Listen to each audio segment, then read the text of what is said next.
बोलिए प्रेम से भोलेनाथ भगवान की जय। माता पार्वती की जय। तो भक्तों ध्यान लगा के सुनिएगा। मंदार की फूलों की माला से गुंथी बेड़ी और दिव्य वस्त्रों से सुसज्जित माँ पार्वती जी तथा जटाओं पर शोभित। ये गुड्डू माइक वाले हो पूजा कर रही है दिखावा कर रही है। लेकिन अभी हमें पूरा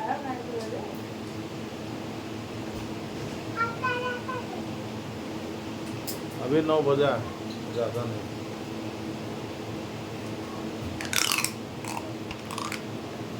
आधा घंटा लगेगा कम से कम।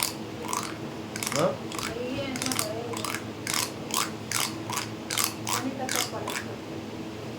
पूजा का तब तक हमको पढ़ा दे।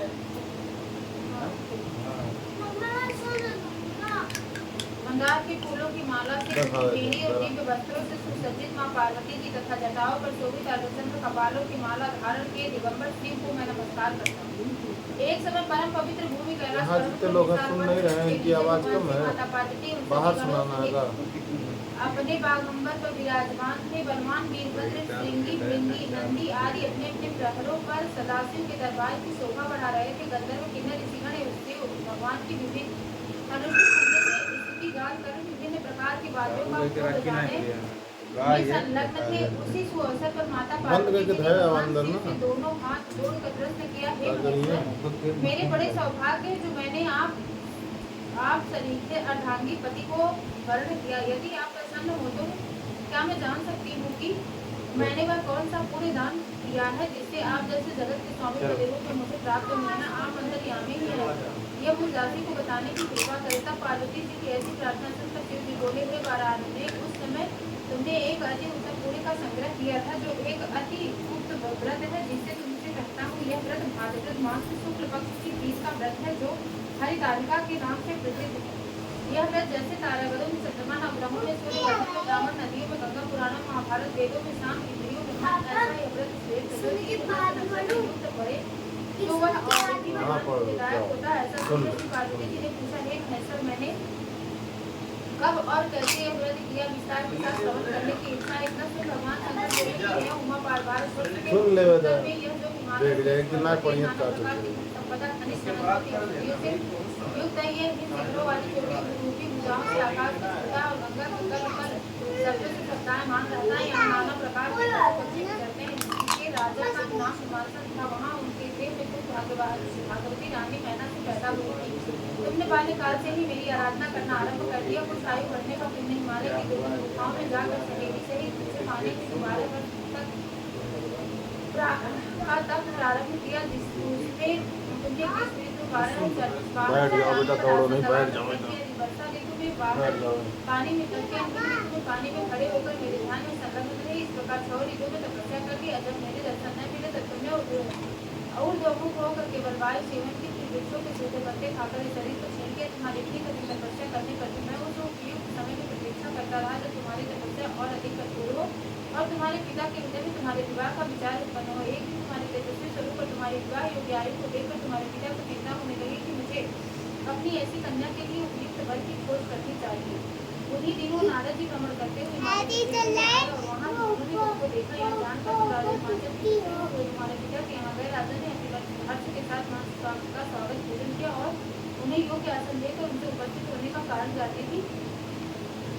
जानने के इच्छुक है। नारद जी की बातों तो सदा निराली होती है। उन्होंने तुम्हारे पिता से प्रश्न किए कि आप बताइए, आपको मुखमंडल पर चिंता की रेखाएं क्यों? राजा ने कहा, हे तपोधन, तुम मेरी पुत्री को देख चुके हो, मुझे इसके लिए योगवत की चिंता सता रही है। इसको नारद जी ने तुरंत कहा, मैं अभी वैकुंठ से आ रहा हूँ। मेरी संपत्ति आदि आपको स्वीकार हो आपकी पुत्री के लिए वैकुंठ निवासी संपत्ति वैकुंठ निवासी शेषनाग भगवान विष्णु योग्य ब्रह्म वे आपकी कन्या का वर्ण स्वीकार कर लेंगे। इसमें तुम्हारे पिता आनंदित हुए और बोले, यदि विष्णु जी को मेरी कन्या स्वीकार हो तो मेरा सौभाग्य होगा। मैं अवश्य ही अपनी कन्या उमा का बलिदान विष्णु जी को करूँगा। नारद जी को ऐसा सुनकर वैकुंठ चले गए। इधर तुम्हारे पिता महाराज हिमाचल में प्रसन्नता के साथ तुम्हें यह समाचार सुनाए कि विष्णु जी से तुम्हारा विवाह मैंने निश्चित कर दिया।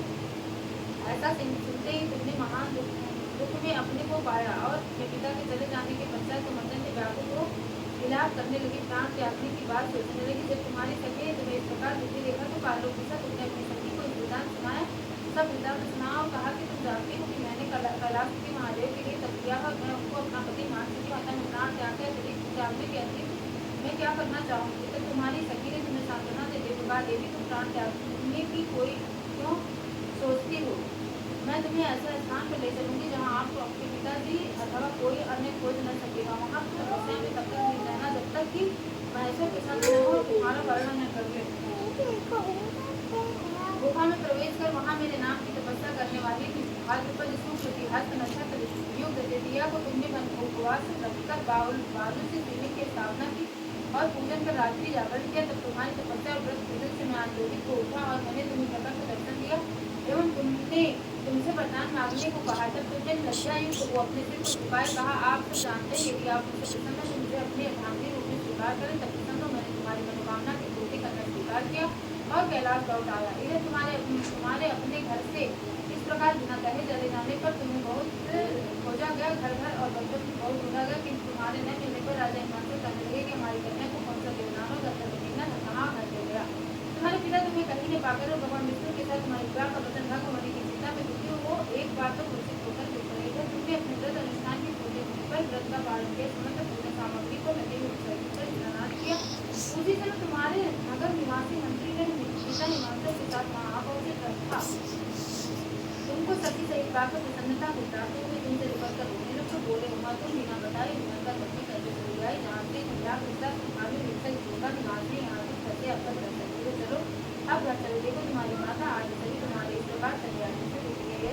तुमने कहा पिताजी आपने जो मेरा विवाह विष्णु जी के साथ करना स्वीकार किया, इससे मैं इसी में रहकर अपने प्राण विसर्जन करूंगी। मैं सदाशिव शंकर को अपना पति मान चुकी हूँ। उन्होंने भी मुझे वर्ण करना स्वीकार कर लिया। ये बात मुझे घर चलने को मत करो। ऐसा सुनकर महाराज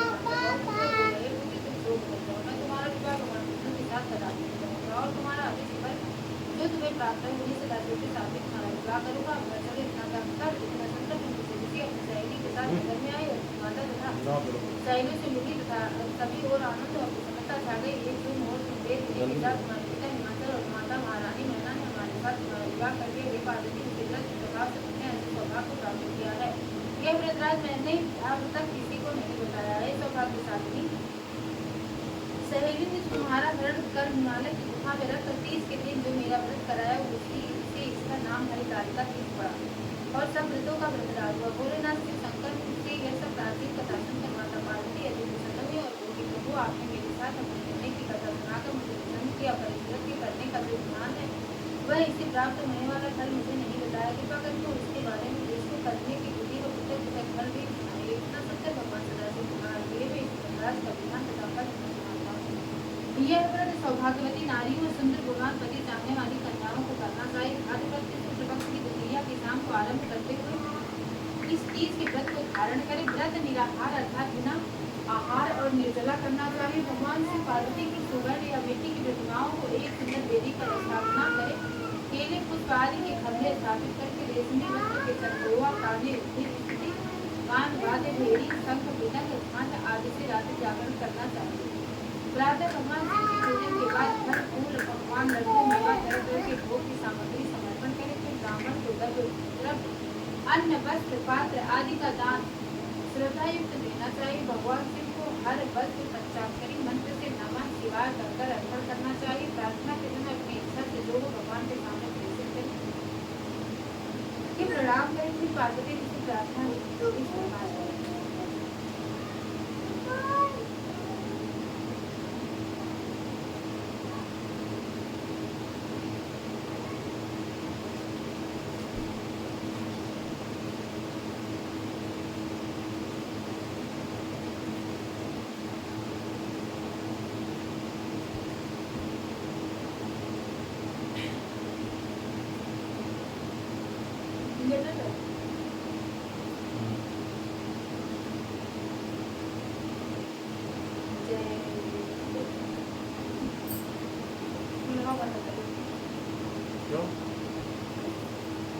तब हम लोग करनी है।